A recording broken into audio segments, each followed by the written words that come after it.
On the surface, it can seem casual, but I think there is a deeper level of really connecting with music now that I think about it as I'm older. I previously mentioned that, I was born and raised in the church. And honestly, I kind of resented it growing up. But, one of the major themes in church is always about kind of the symbolism around music, right? Whether, things were said in specific messages through song and etc.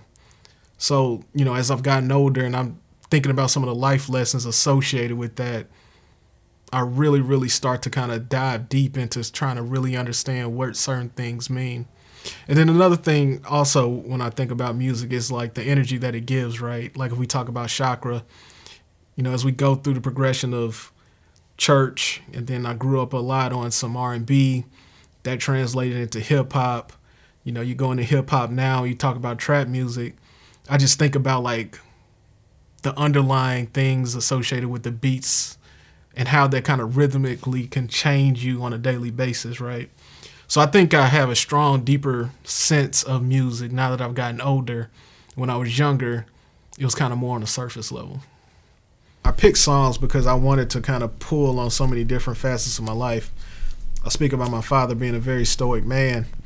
And, the reason I picked this song is I just remember riding me, my little brother, and my pops in the car. My dad taught me a lot in regards to hard work. I've seen this man work hard his whole life. He's blessed to be retired now. But, at this point in time, I remember, distinctly, I don't know if this is the first time I heard the song, but I distinctly remember it with him. It was me, my brother, and him riding in an old school Chrysler New Yorker. At this point in time, me and my brother, we were still in private school, so we went to a school in St. Louis called Dwight McDaniels.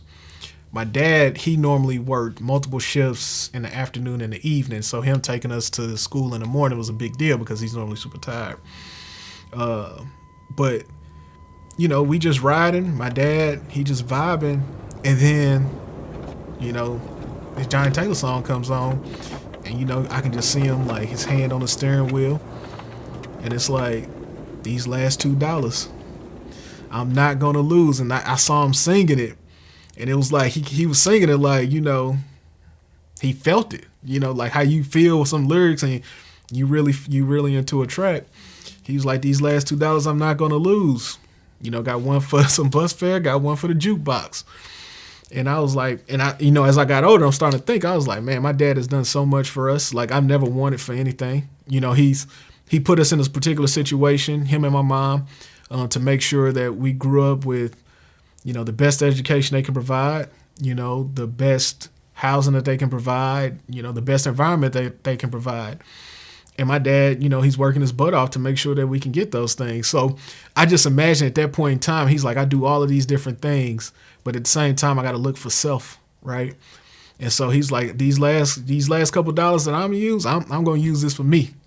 And so, and I recognize that as I've gotten older, it's like, you try to do the best you can. Like with my wife and I, we're both, very like conscious in like how we try to approach and deal with money and stuff like that. But you can't lose this. You just can't lose sight of that. Even if it's down to a little bit, that you still got to take care of self.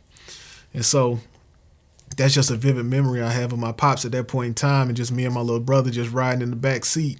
My dad, hand on the dash, tapping, singing along, these last $2.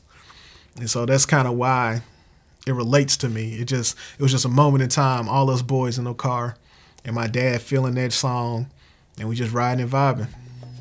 Yeah. You can listen to my Total Life soundtrack as a playlist on Apple, Tidal, Spotify. Just check out Norris Ryan Songology.